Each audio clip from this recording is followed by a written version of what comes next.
Uh, Hi everyone. So basically, yesterday and the day before yesterday, we have covered almost JavaScript basics, where we have. I'll just give an overview what all we have learned, so that uh, it will be helpful in the future. So we have first learned about the messages, how to display with JavaScript like alert, console.log, and prompt and confirm. So these are used for printing. And we have even learned about conditional statements. We have learned about looping statements and how to use them. And we have seen what is a variable and what all can be stored in a variable, a number, any number, a string. And we have even discussed regarding an array, what is an array, how that is built, and also what is an object and how it is defined and how we will be using. So this is what we have covered, and with few examples we have covered from the last two classes. Now let's get into the main tool, our ServiceNow tool. Okay, so I'll just give you an introduction before going into the tool. So why are we going for the tool and all? So let's say we have started a business, okay, and I wanted to store all the information. Let's say we get frequent users, and we need to get them registered, and we need to provide services for them. Okay, so let's say, how do you generally get the user details? Let's say when a person enters, if you don't have any technical thing like computer or anything, you'll just note it down in a book stating that this is your name, and let's assign one serial number to that particular person and write all their first name, last name, and all the details, what are the items that they have bought, right? So again, when the customer comes, again, what you'll do, again, you refer to the book, whether that's an existing customer or not, you need to check it out, right? Coming to a technical thing, where if you are using an Excel sheet for storing the users, so what you'll do, you'll get that users in the Excel sheet, and you will have the items. Let's say day one, you have sold these many items for this person. Day two, you have sold these many items to that particular person. You'll be storing that in an Excel sheet, right? So that won't be stored in a systematic format. Let's say if a user wants to buy a particular item. So let's say you need to check whether that particular, let's say you're running an online store where you need to check whether the particular user is an existing user or not. How do you check that? Let's say you don't have any system. It's just going through the calls. So how do you check? You open the Excel file and you search for that particular person. If that particular person is existing, then you will have all the details, like first name, last name, their email ID, their phone number, everything. When they call in first, you'll note it down everything. Whenever that particular person calls the second time, you'll just ask whether they have ordered previously, and you'll search that particular name so that you'll get all the details. So that they like, rather providing every time, you already have that information stored in your system in an Excel file, so that you'll be able to ship that easily, right? So that particular thing is not more systematic still. Let's say when you receive an order, you need to ship that particular item to that particular user, right? So there'll be so many steps that gets involved. So let's say you are operating a phone business. Okay, let's say you are selling phones and you don't have an app to sell it to the users. What they do, they call, and you search in the Excel sheet whether there is an existing user or not. And then what you do, you ship it to that particular address. How do you ship it? You go to a delivery service agent and you parcel it, and then they will ship that to that particular user, and then the item will be fulfilled, right? So in this process, what you are doing, you are searching it in an Excel sheet, and you are assigning this particular task to another person, right? To another agent you are assigning, and that particular agent should fulfill this particular requirement. So everything you are storing in an Excel sheet, right? So there is no streamline of process. So to streamline this process, let's say the user, rather calling you, they have to log in and they have to order themselves. So for that, we have got different applications where we use that sign up form and we sign up into a application where those user details will be stored somewhere, and then you sign in into the application so that all your details will be available in the profile tab. So there are many different applications like Facebook or anything, LinkedIn or something like that, right? So to fulfill some requests, you have established a company, and in that company you wanted to fulfill few tasks between different groups. How do you do it? Like, we need to have an application to store those things, right? So here comes our tool ServiceNow. Okay, basically, ServiceNow at present, like in the beginning days, people used to think that it's just a ticketing tool where, let's say, you call a telecom company, right? If you have any issues in your phone, you call it a telecom company and say that my data pack has, I recharged it and it did not get in successfully. So what do? You call the customer care and then they will investigate that issue by giving you a ticket number, right? So that ticket number will be created with all your details in their particular system, in their own system. So they need a front end, right? They need a form where they need to fill in all your details.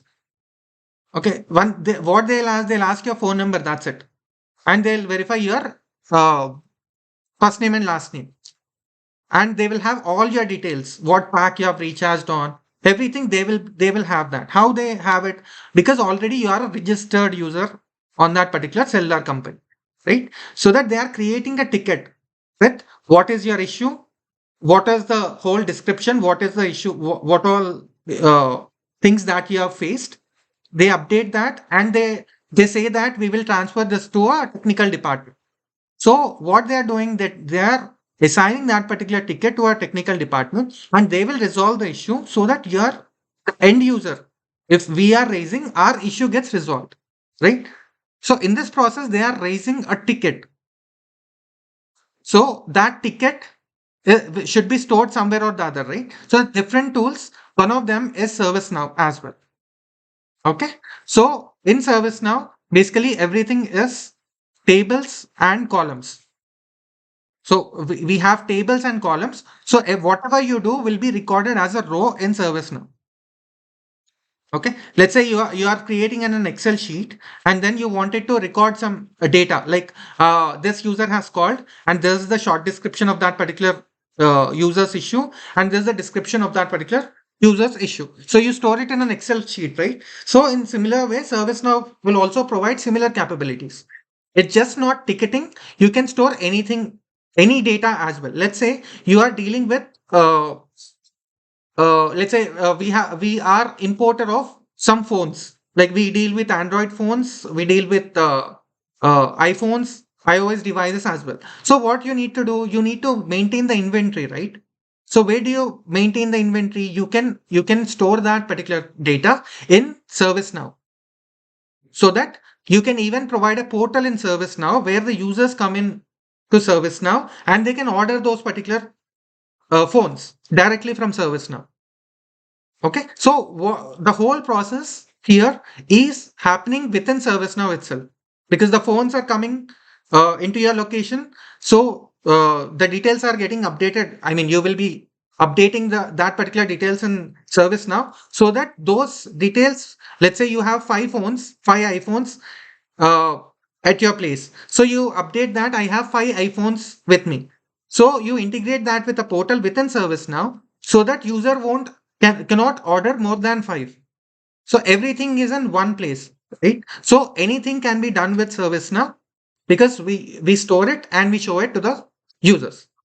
Okay. Now let's see how to request a ServiceNow instance, and let's create one table and also few fields in ServiceNow. Uh,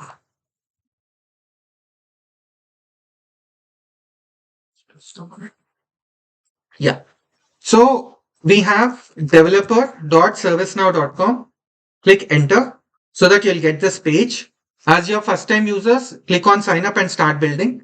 So enter all your details. There is no requirement of your company ID or something like that. You can just give your Gmail ID. And with one Gmail ID, you can create one ServiceNow developer instance. So with multiple Gmail IDs, if you have, then you can have multiple ServiceNow IDs as well. So fill up all this form and click all this and click on sign up so that you get signed up as regular with a like however you sign up for different applications like Facebook or Insta or something like that. Just fill up those details and submit it so that you'll get this particular page. As I've already signed up, I'll just sign in into that particular page. So go to, as I already have username and password, I'll just sign in.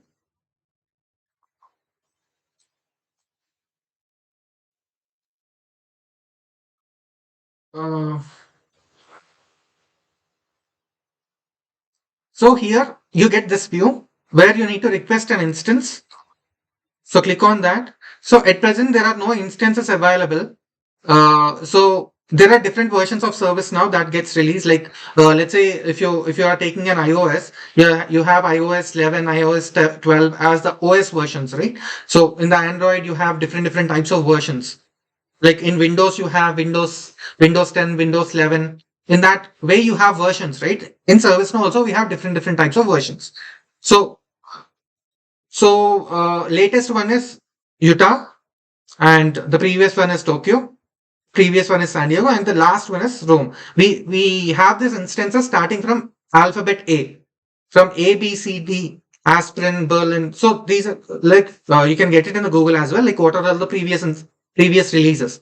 So Utah is the latest release. So click on that and click on join waitlist. As you don't have any uh, instances available now, I'll just click on join waitlist so that whenever your instance is available, you will get an email so that you can start building it. Okay. So I already have an instance, so I'll just show it to you. So whenever you log in, this is the way that there's the view that you get. Okay. So you need to have a username and password, right? So if you click on this, you have here manage instance password. If you click on this particular thing, then you will get what is your username and what is your password. Basically, as you're requesting from here, the username will be admin and the password will be auto generated, which you need to copy and paste it in the login page. Okay. So this is how it looks like when you log in into ServiceNow. So this is the banner where you can brand it whatever you want to. We have these different options here where this is called an application navigator, where you will have all the applications here. Under applications, you will have modules. So this top level is called application and the bottom one is called a module. Okay. So as we are dealing with applications here, so this is called an application navigator. So this gets disappeared whenever you click anywhere other than here in the application navigator. So if you want this to be sticked, just click on the spin all menu so that this will be sticked. So this is how it looks like. Okay. So here you have different applications. So let's say we have few concepts called incident, problem, change, service request and all. So I'll just explain quickly what is what. Let's say if something is down and let's say you are doing some operations on your system and your system is down. So as it's interrupting the regular flow, that's called an incident. An incident has happened because of which the normal flow got obstructed. Right? Let's say your laptop is not switching on. Daily it will switch on, right? So today it's not switching on. So what you need to do, you need to raise an incident for them because it's obstructing the normal flow. So you have, if you just type incident here, so you under incident you will have create new, assign to and all. So click on create new. So we'll click on create new, give the caller. So as I'm an admin, I'll just give it as admin. I have an issue. So I'll just say that. So these are the forms. Like basically the form is like whenever if you wanted to apply a driving license, you need to fill the form, right? In the same way here also, you'll just fill the form. Okay. So when I fill the form, let's say my laptop is not switching on. So I'll just write something or the other and I'll just save it. Okay. So here an incident gets created. So how the process works is uh, an incident gets created and the relevant team will pick up that particular incident and they will work on that accordingly. Okay. So that's what an incident is. So you have different. So this is called a form. Okay. So whenever you click on this application, these are modules, right? So whenever you click on this, create new, you are getting a form view. So this is called a form view. Remember this. And whenever you click on open, you get this view, which is called a list view, which means if you get the list of incidents, that's called a list view. It's not just incidents. If you're viewing any list of something, then that's called a list view. So this is called the list view. And whenever you open that particular record, you get the form view. Okay. So these are all called fields in that particular form. Okay. So you have different types of fields in ServiceNow. Let's say if a user is calling, their user record should be inside. Let's say you are calling your cellular company. Your record should already be in that particular database, right? I mean, at their end, they need to have your data because you are a customer of that particular system, right? So for this, what we have is to store user information. We have users. Just to have a clarification, I'm just relating this to a real-time scenario because you'll understand the topics quickly. But you have a different concept where you have customers and businesses. You have a different concept called customer service management. But that's not our discussion for now. I'm just trying to relate the real-time scenarios into ServiceNow so that you'll understand quickly. Okay. So to store the user details, we use user table. So we have a table called users. So you need to remember the backend names of the tables. So the backend name of user table is sys_user. So you can even see that in the URL as well. If you see this sys_user, so this is the table and you have underscore list, right? So this is a list view because of which it is getting appended with underscore list. Whenever you open that particular record, so you can hold control and click on that particular record so that it gets opened in a next tab. Okay. So this is getting opened. So this is again called a form view as we have discussed previously. Okay. So if you see the URL, so whatever you see here, this is the user record in ServiceNow. User table in ServiceNow. Okay. This is the table name. And if you are seeing a list view, you will see sys_user_list. That's it. Okay. So that's how users are stored in ServiceNow. So let's say if a other user have to log in into ServiceNow, you just need to click on new, give some user ID and click on save. And then you need to set the password here. So click on generate, copy, save. So that gets saved, close. That's it. So this is your new user ID. And you have copied the password, right? Give the username and password to that particular user. Give this particular instance name. Give this URL.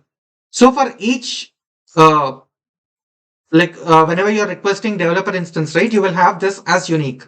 So give this particular URL and the username and password to that particular person so that user will be able to log in into ServiceNow. Okay. So that's how we maintain users inside ServiceNow. And if I give this particular username and password to you people, you will also be able to log in into my instance. Okay. Let me know if you have any questions so that I can help you out in the chat. You can just paste it. Next. So this is the table where we store the users. Okay. So now, as you are an already user, let's come to our previous scenario. Like you are calling to the cellular company, right? So as you are an existing user, they will try to search here. So caller field is linked to the user table. So those people will be able to search here. If you see the URL, you see here sys_user, right? So I've created test, right? I guess I did not give any name. Yeah, I did not give any first name and last name. So test and test, I'll just save. So if I search with test, it should give me that particular user record. I'll select that, and they'll just select the according category, subcategory, and something or the other, and they'll just save it so that a record will be created for that particular record, for that particular incident issue, right? So that's called an incident. Next, we have another concept called problem. Let's say many users are facing this issue. Let's say you might be hearing this, right? Like WhatsApp is down, Facebook is down. So whenever that is down, many people are getting affected worldwide, right? So that's a major problem, right? So that what they will do first, users will be complaining. My application, my Facebook is not working. My Facebook is not working. When they say my, it is an incident. That's it. Okay, like whenever that particular issue is happening for multiple people, then that is a problem. Okay, so problem will be impacting a larger area, a larger members. Okay, so whenever this kind of issues comes, we directly raise a problem request. We directly raise a problem. So that's called a problem. If there is a major defect that is happening, then we raise a problem and we need to resolve it as soon as possible. Let's say WhatsApp is down, their revenue will go down, right? So they need to make it as soon as possible. So they will work on that with a problem record. Okay. Then they need to even, for a problem record, they need to even find the root cause analysis. Let's say they have already fixed, they have already fixed that issue, but they don't know what is the root cause. So they need to even find a root cause for that particular problem. So all that will be captured in a problem record and that will be resolved. Why they do that is in future they should not get that same error again. Because of that, they do the root cause analysis and then fix that so that in future they won't be having that particular type of issues. Okay. So that's a problem record. If the impact is major, then we raise a problem record. Or if you have multiple incidents for a single issue, let's say all the laptops are getting shut down in a company automatically. So that's each member is raising their own incidents. So all those incidents is regarding one single uh, issue, right? So that can be combined into a problem as many users are facing that particular issue. So that's related a problem. That's the concept of problem thing. And next we have change. What is change is, let's say uh, there will be few things that gets introduced into an application. Let's say WhatsApp has recently introduced, not recently, WhatsApp has introduced the payment thing as well. Or let's say they have introduced the statuses. So before introducing statuses, what they do is they first develop that in a development instances. They don't directly do it in the product. With the user WhatsApps, right? What they will do first, they develop in the development environment, and once all the things, all the testing is done, then they need to release into the user WhatsApp. The end user WhatsApp, right? So for this, they require a process, right? So to release some new feature or to change something, to change some feature, we use change requests where there is a change that has been proposed and that change has to be approved. Let's say recently Twitter has given us a option to pay and get the blue tick, right? So that is a change that has to be implemented into production as well. The user Twitter accounts as well, right? So what they do, they first do it in the dev environment, and once everything is tested, so they will raise a change request first. Okay, they'll raise a change request stating that we will bring out this particular new feature and we will deploy that into user Twitter on this particular date. So everyone has to approve, right? Like, let's say we have stakeholders on Twitter. So all those people have to approve that. So where the approvals will be captured, all those approvals will be captured in the change request itself.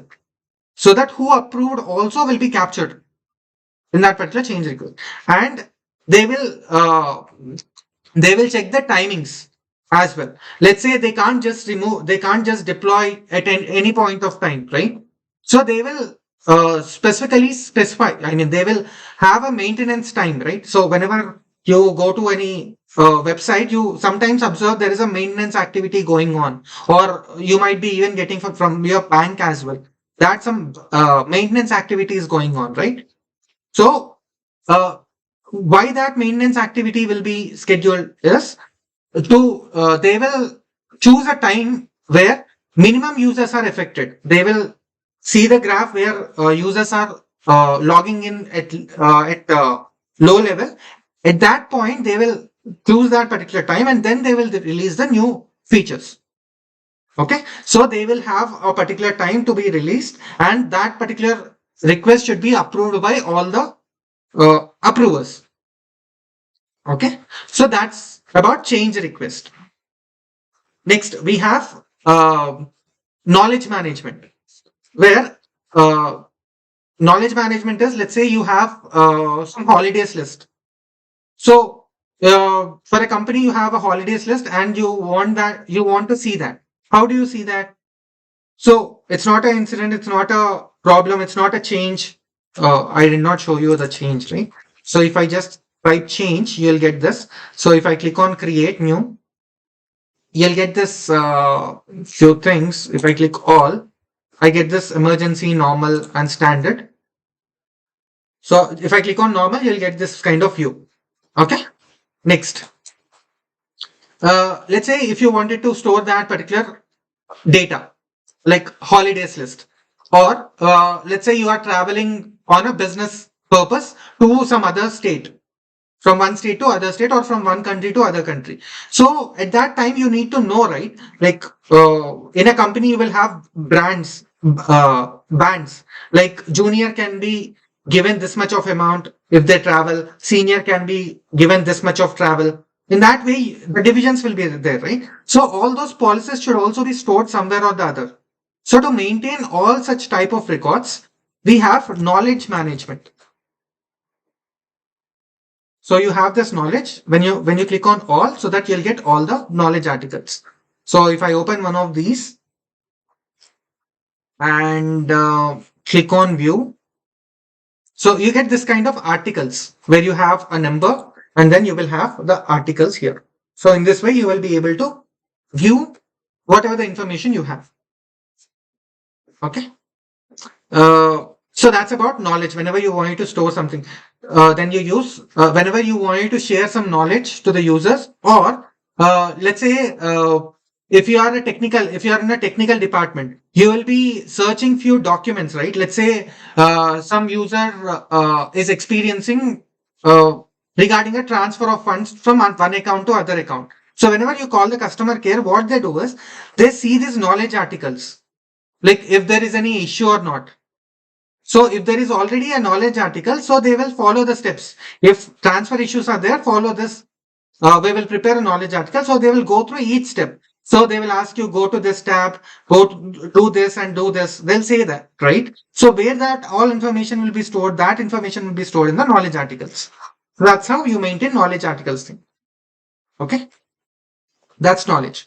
Next, you have service request, where let's say you already have a laptop. Now you want a second monitor, or you wanted to request a mouse, which you did not get it with a laptop.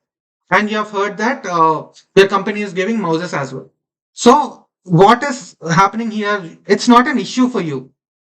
It's not an incident, because it's mouse is not there yesterday, right? It's not obstructing the flow of your work, right? You require a new feature to improve your work, right? So you need to request mouse. So what we raise is, we raise service requests, service request. So let's say you want an additional monitor, so you raise a service request for that. You need a monitor. I mean, you need a iPhone. Let's say your company is providing company phones. So what you need to do, so what your manager will ask is raise a service request so that I'll approve it and it can be delivered to you. Okay. So in that way, you raise service request if you wanted to get any new features for you. Let's say it can be even softwares as well. Let's say in your laptop you don't have MS Office. You want to get it installed. You can't just go to a team and tell them that install it. It won't work that way. It needs a certain levels of approvals as well, right? So to maintain this, to streamline that process, we have service request management and ServiceNow. Okay. So how that looks like is you have this under self-service, you have service catalog, right? So click on anything. Let's click on hardware. I need a developer Mac, laptop Mac. So I'll select all the softwares that I need. I'll click on order now. You don't have to worry as there's a development instance. No, nothing will be ordered for you and nothing will be delivered for you. So you don't have to worry about that and you can tension free. You can order anything and you can do anything in your development instance. Okay. Now a request got created for you and there is the item as well here. Okay, you have got this particular item and you have got the request item details and all. So in this way, you'll raise a request so that after series of steps, your laptop will be delivered. Let's say if there is any approvals, the approvals will be done and then you'll get the laptop to you. So this is what is all about. Incident. If you have any issues, then raise an incident. If it's impacting the organization, you need to raise a problem. If there is any new change or if you have to upgrade something, then you need to raise a standard. You need to raise a change request. And if you have any uh, information that has to be shared across the organization or to the end users, then you'll need to use the knowledge articles. And the third one is if you wanted to have a new feature, then you need to raise a service request. Okay.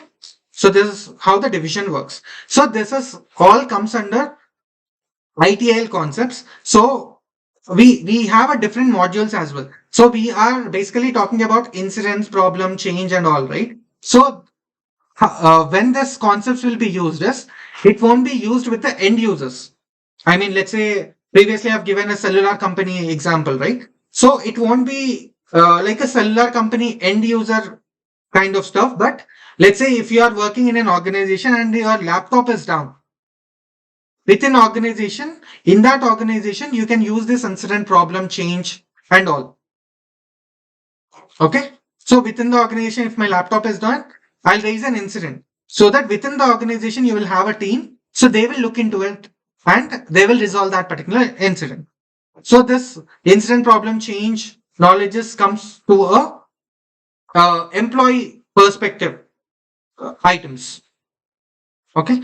So if you observe, whenever I am opening something or the other, you always see a list view or a form view. If I open changes, all changes, I'm getting a list view. Whenever I'm opening it, you're getting a form view.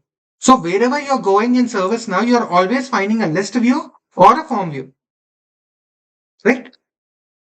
So that's how the ServiceNow is built. Like, so if you click on all, so these are all the fields that you have in this particular table. So these are called columns and you have these as rows, right? So these are called rows, right? So each row represents a data and each column, each column represents the field of that particular table. Let's say number is a field, short description is a field, type is a field, state is a field. If you open that up, number, requested by, category, these are all fields. Okay. So these are all called fields. So how do you create a table? How do you create the fields? Right. So how do you do that is go to tables, click whatever you want. You can type in the filter navigator and then click on tables. So here you'll find all the tables. Click on new. Here you get the tables. So let's say uh, let's create a new table called let's say we are selling t-shirts. Okay. So whenever you create a custom table, right? So you have two things. One is system tables and one is system provided tables, and few are the tables which you create. So whatever you create are called custom tables.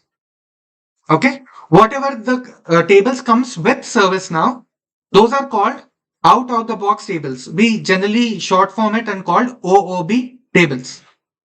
Repeating again, whenever it comes with ServiceNow, that's called a OOB table or out of the box table. And whenever you create, that's called a custom table. And always remember, whenever you're creating a custom table, always create it with a U underscore. So label is the display name that you see, and U underscore, I mean, name in the sense it is a backend name of that particular table. Okay, t-shirts is the one that we see, and user underscore t-shirts is the one which gets created in the system, backend system. Okay, so to relate this to a real-time scenario, what we can do is, it's just like an Excel sheet. Like you are creating a file stating that it's a U underscore t-shirt. I mean, t-shirts is the name of that particular file, and backend name is also that. So you have here create module, create mobile module.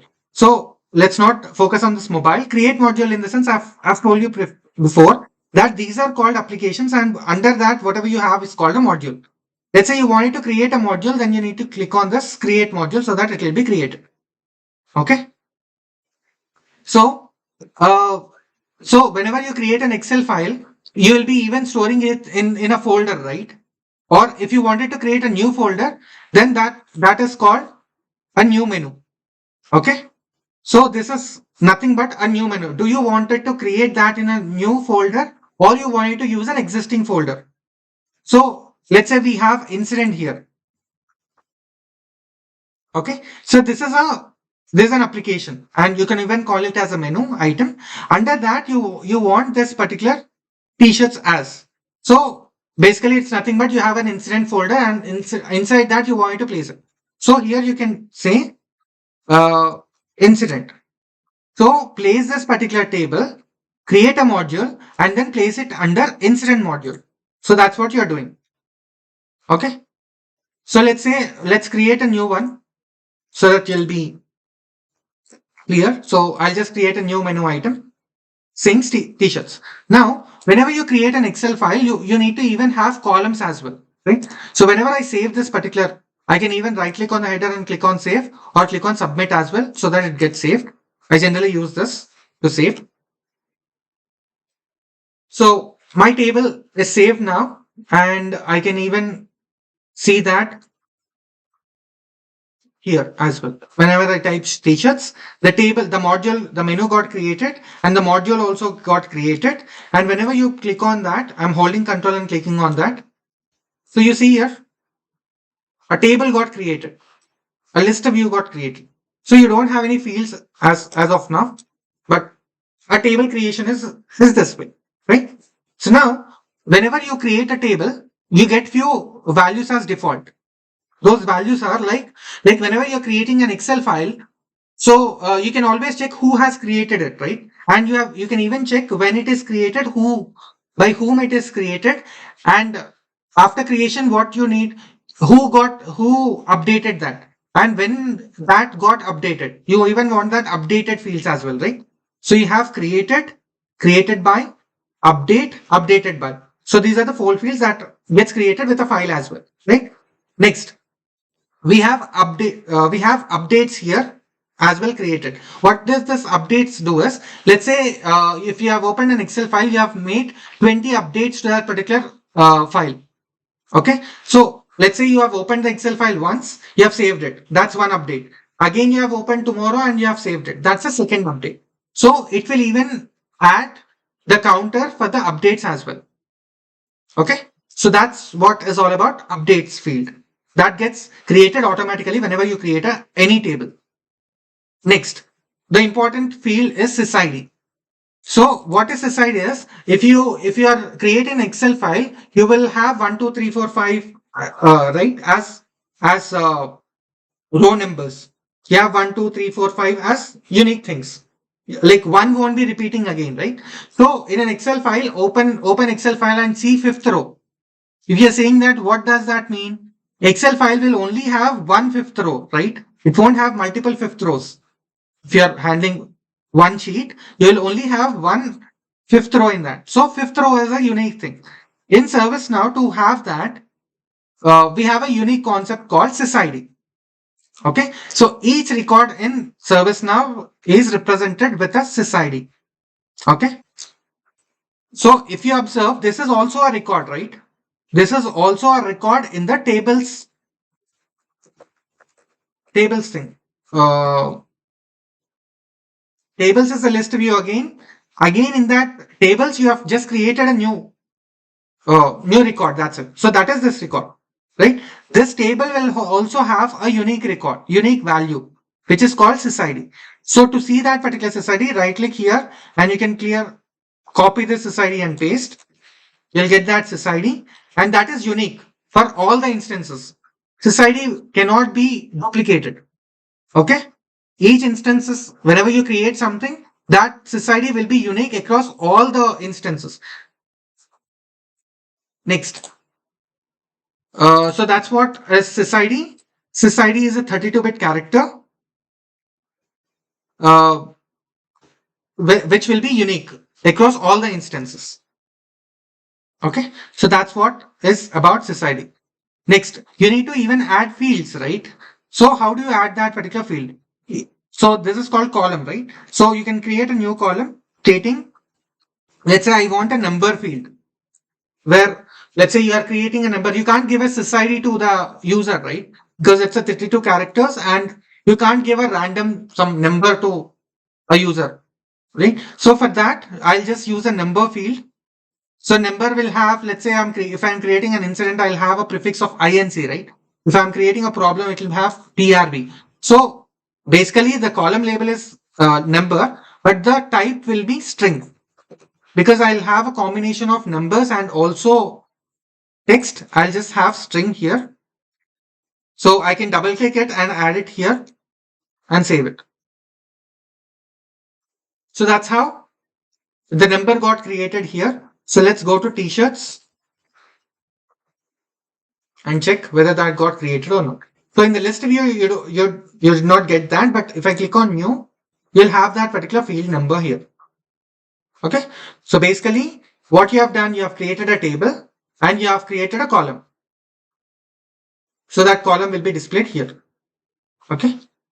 So if you wanted to bring that particular column here, what we generally do, we configure it, right? We need to configure. If you have to modify it for all the users, what you need to do is you need to configure that particular thing. So as you wanted to add that particular field here to everyone, you need to configure this. How do you configure this? As you need to add the column here, right click on this particular header. You'll see this configure. You'll see this. This is a list layout, right? This list. That's what I've told you. So on this list layout, I need to add that particular field. So what field I need? I need number field here. So where I need to see at the top, and I want to see created by as well, and updated, and also updated by. And I'll click on save. You see here, number created by, these all are getting created here. I mean, will be shown here. Whenever I click on new, and I'll say 1, 2, 3 is my number, and I'll just click on submit. You see here, that list got added, that record got added up here, right? Let's say you wanted to have a new field called supplier. Let's say few suppliers are supplying you the t-shirt. So let's say you have that particular supplier contact name, contact details. So what we have told, whenever you have to store those user details, you always do it in the user table, right? So let's say our test is the, let's say we change that to supplier t-shirts is their username. So I've gone to users and created one user record where saying first name is supplier and last name is t-shirts, right? Now I wanted to select that particular supplier here, right? So you are in the t-shirts table, and whenever I wanted to create a new t-shirt record, I need to even give the supplier record as well. Where is the supplier record? It is in the user table. So you need to get that particular user details here, right? So this is called a string field. And if you wanted to add new fields, what you need to do is, where you need to add that particular field, you need to add the field here on this particular form, right? So right click on that particular header, click on configure, you have form design, right? You need to design the particular form. Click on the form design. You have different types of fields. In ServiceNow, we have two layout, one column or two column layout, where at max you can only show two columns in a form.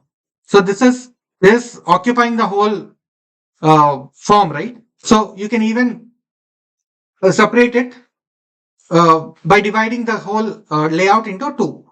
So that if you just select two, it gets divided. Let's say I wanted to show created by here. Okay, I'll just have created by here. So these are the available fields that are already there on the particular table. Next, you have this field types, right? So here you will have different field types. You need to try all those. So if you wanted to have string, you need to get that particular string here. And then you need to give the backend name, front end name, whatever you want it to. And you need to even give the backend name. And what is the max length of that particular field. So that's how you give. Next, let's say if you wanted to get the supplier, right? So you need to get it from a different table. So we are referring to a different table, right? As we are saying, referring to a different table, it's called a reference field. So get that. Uh, let's say I'll say that as supplier contact. So I'll give the backend name as supplier underscore contact. Do not give spaces in the backend names. Always use underscore or use camel case where supplier. Always make sure that it's in lowercase itself to for the user better user visibility. Okay.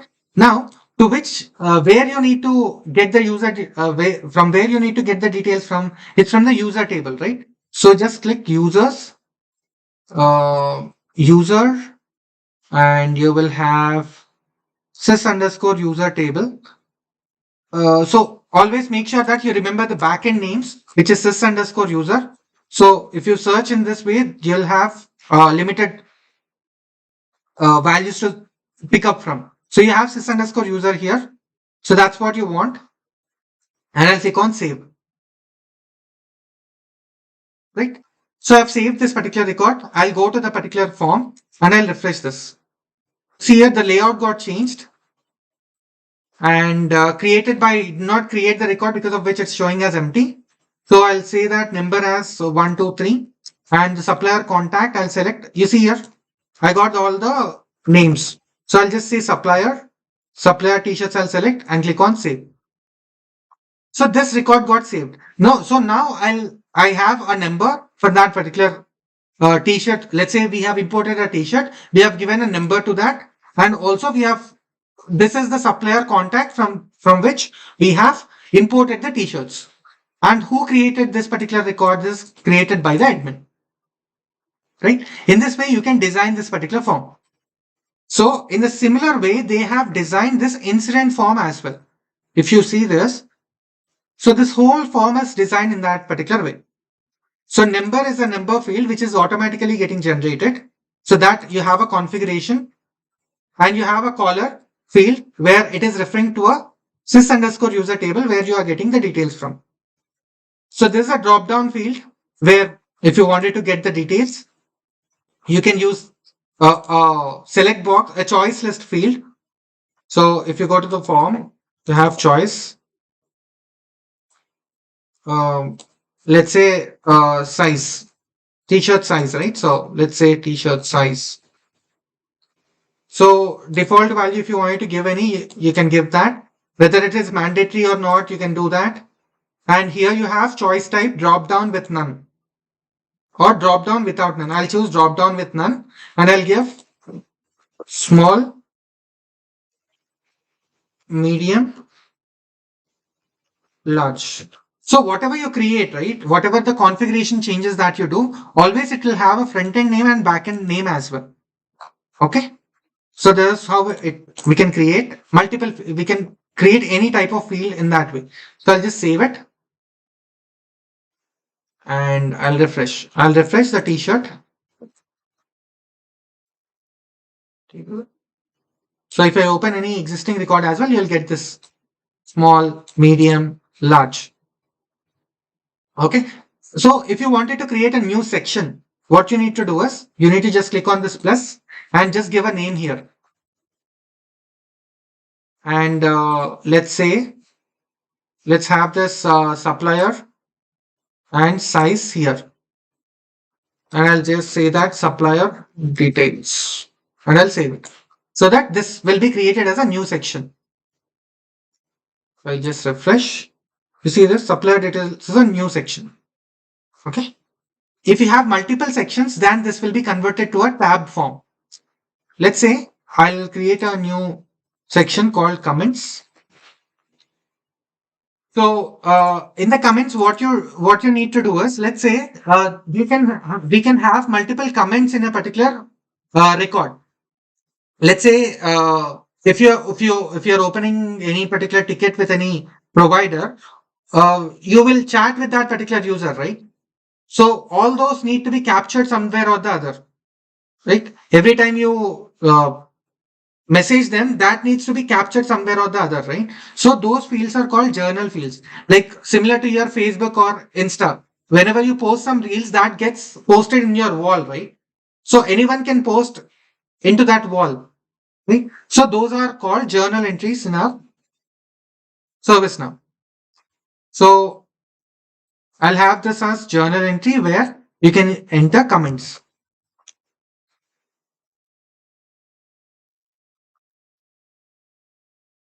Okay. And I'll save it. So let's say these are two columns, right? I'll just change it to single column and I'll refresh it. So as we have two columns, two sections, this got divided into a tabbed form. Okay, here you can enter the comments and here you can enter the suppliers. So here, whenever I enter something and if I try to save, it needs to be posted, right? If you see here, this is getting posted here, right? So whenever I enter again, nothing will be there here, but that will be captured in the comments, this section. Okay, this is called the activities section, right? So this is what the journal field is all about. And we have got the reference field. This reference field can be of anything. It can be with the user table or with any other table, right? This is a choice field and you have date fields. Let's say on this particular date, we received the t-shirts. So you need to create a particular date and time field as well, right? So you have date and time or you have date field. Let's say date and time field I have. So I'll just place it here and I'll just say supplied date. So I'll just say supplied date and I'll just save it. I'll just refresh it. So I'll get this particular date format as well. So I can just select it. So this supplier have received large and then the supply date is this. So in same format, without time also you can get it with a date type of field. And you have different types of fields as well. Just look into all these fields as well so that you'll be able to understand what are all the each field refers to as. Okay. We also have another field called list field. Let's say you have received, you wanted to specify multiple suppliers. Let's say from multiple suppliers you have received that order from. So you need to select multiple users, right? So for that, this is a reference field. But if you wanted to specify the list of suppliers, you have list type of thing where suppliers list. Okay. So u underscore suppliers list is the backend name. So what is the reference again? I'll give it to sys user table, which is user table basically, where we'll be able to select multiple users. So now if I select this, so I'll get this lock icon and you can select multiple here. So I've selected Abraham Lincoln. I've selected Abel Tutor. So multiple users I'll be able to select in this particular thing. You can even specify email ID as well, test@test.com. So if you want to add this, you can add it a custom email as well if they are not in the user table. Okay, so that's how you add, so that whenever you see this record, what you'll know that this t-shirt has been received, which has a number, which has been created by this person. We have got this particular t-shirt from this particular supplier at this particular date, and the size is large, and the total number of suppliers are these persons. Okay, so this is just an example I have given. So you can create with multiple scenarios. Let's say you go to any shopping center. Whenever you go to the billing section, they will have a form to fill up all those details, right? First, they will search whether you are an existing user or not. Otherwise, what they do, they enter your mobile number and uh, bill it out. Like whenever you go to the next, whenever you go next time, as they enter your mobile number, right, all your details will be fixed automatically. How that's being done? They'll have a form where you will a similar form like incident. Like let's say this is a purchase form. Let's assume that this is a purchase form where you will have a receipt number, right? So I request everyone to create this particular form where create a form, create a table called purchase orders, where you will have a receipt number field and you have a user field. Like whenever a user purchases that thing, right? So you need to have that username as well there, right? So link it to the user reference table and what they are purchasing. So you need to have a description field, a long, uh, a string field where you can enter all the products. Okay, and you have let's create a choice field which says small, medium, large, extra large, or something like that. Okay, create that so that you'll understand. After that, what you can do is you can replicate this particular incident form how they have created. Okay, if you see here, this particular thing is two column format, and this short description is coming in a single column, right? So how this is being done is,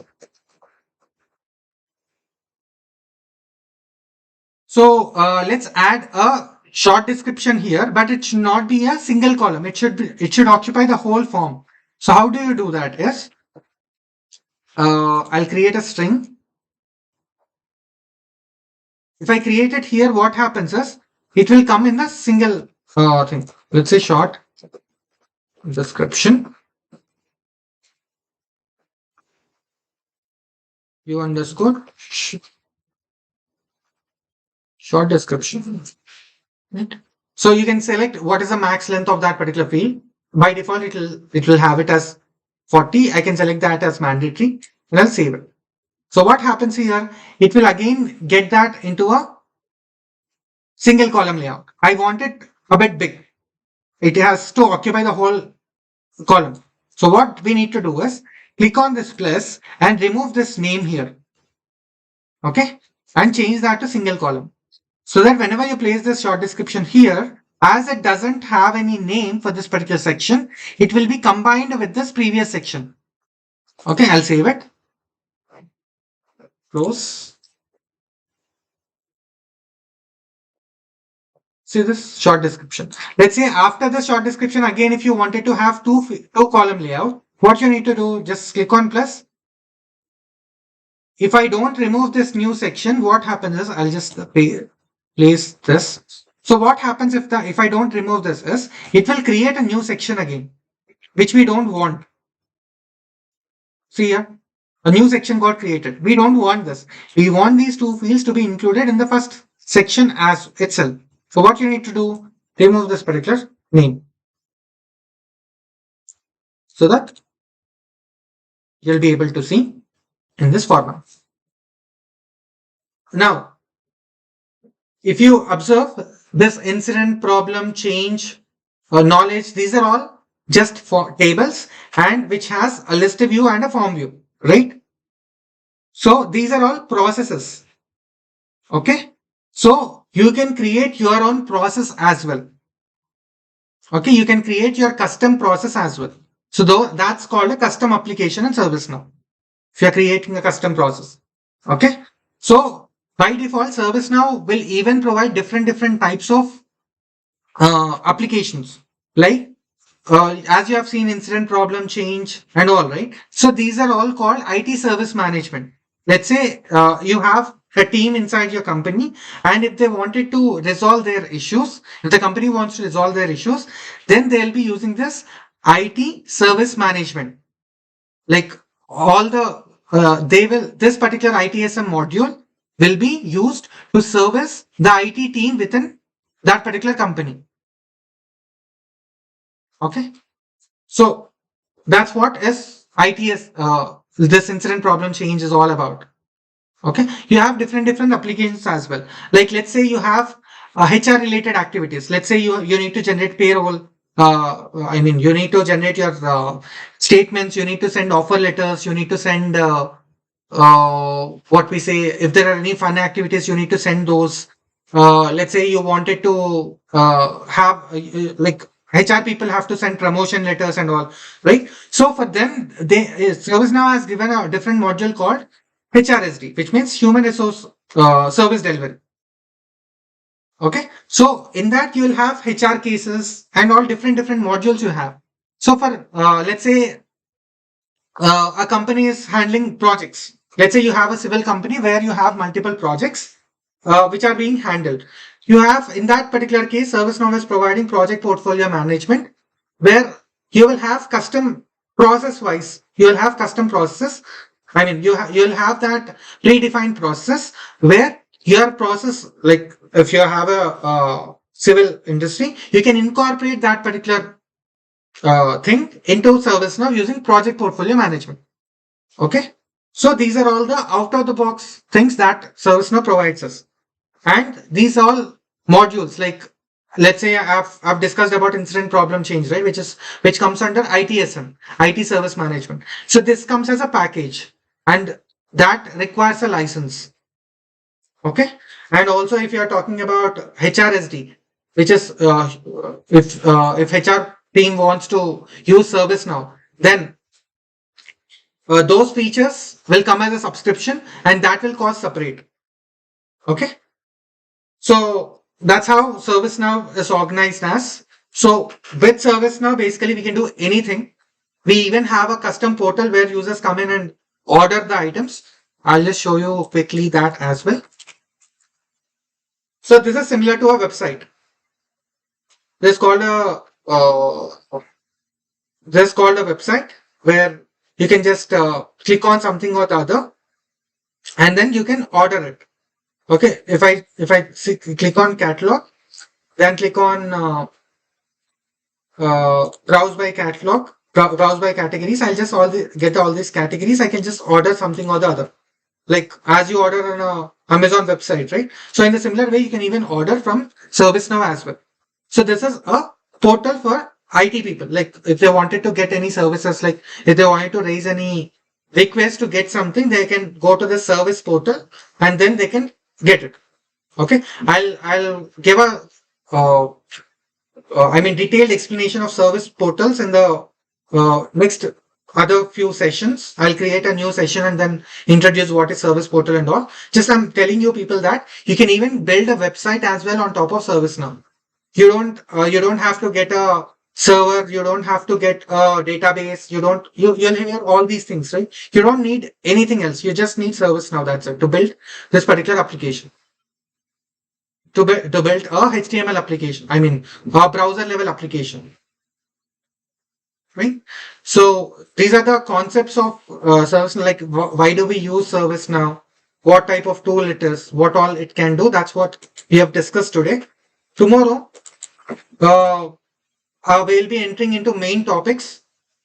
Like let's say this is the form, right? Let's say you're seeing this as a mandatory field.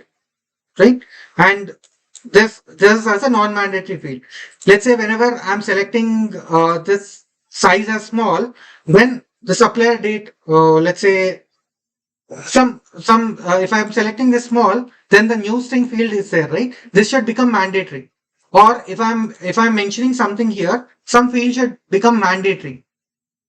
So, or let's say a few fields should become read only, or some field should not visible whenever I'm selecting few details. So these are all, you are changing the behavior of the particular form. If you wanted to change that particular behavior, we are using UI policies.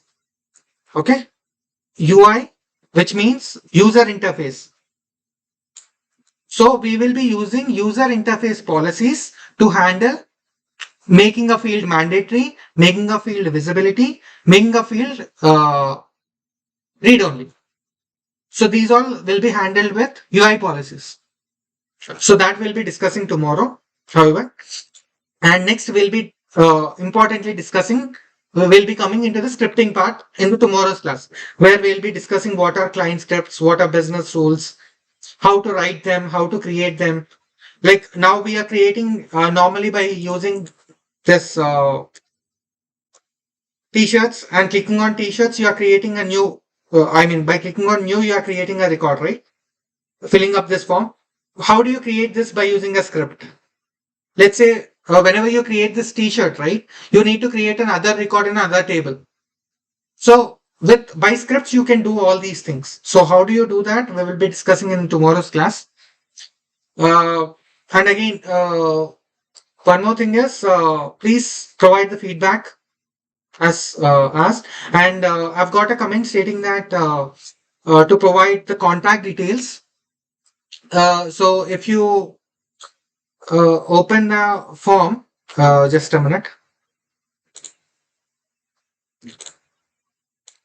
Uh,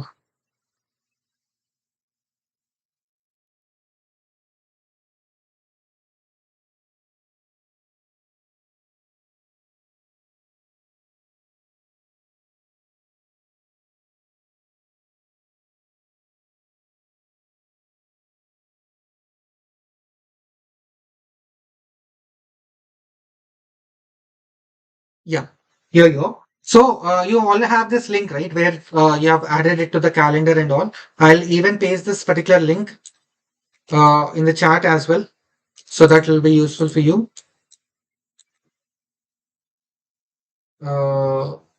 Gotcha. So here at last, if you see, you see a sentence that if you wanted to get into any discussion, you can join in this Telegram group. So you can click on this and join it, so that we can have a discussion. If you are trying it and if you are having any issues and if you are unable to post it on YouTube, then you can always ping in this particular group so that we can have a discussion as well. Okay.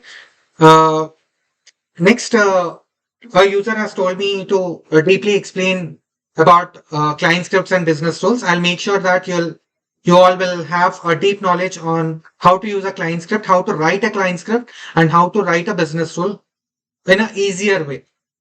Okay, I'll make sure that. Yeah, so those are the two comments I've received.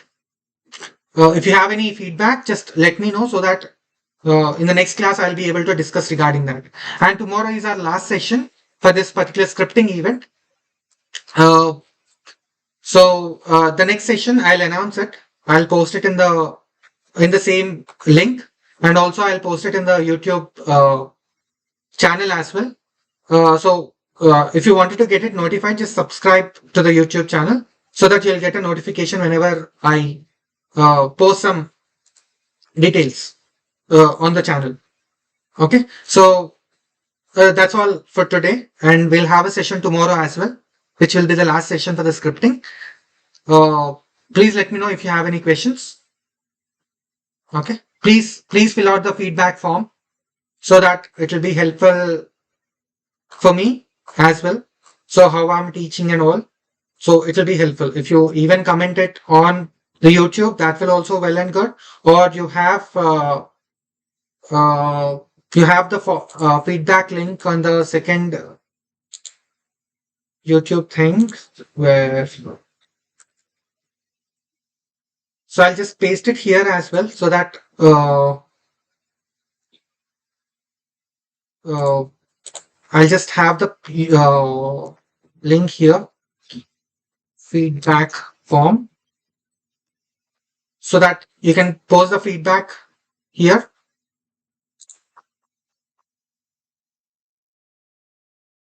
Uh, yeah, that's it. Thanks everyone.